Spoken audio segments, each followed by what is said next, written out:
Hello.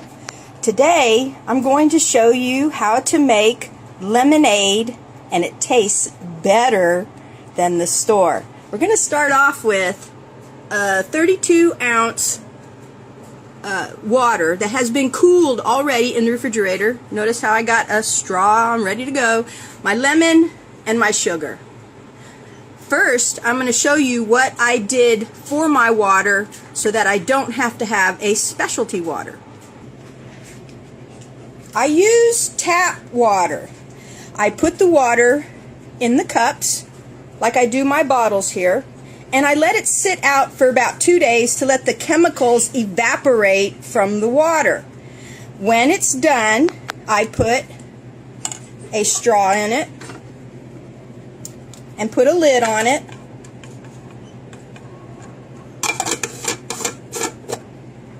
And then put it in the refrigerator. Ah, he's gonna chill now. Woohoo! It is so hot out here. Next, I'm going to remove the lid, cut the lemon, and squeeze the lemon into the water. Make sure you don't put any seeds in.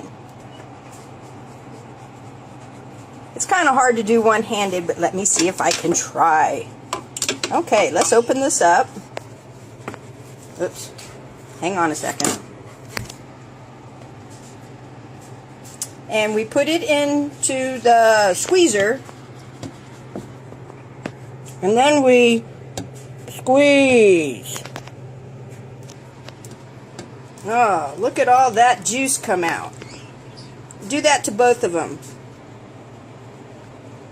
I know these poor lemons are thinking, what in the world did you do to me? Anyway, it's in there now. Next, I'm going to add some sugar.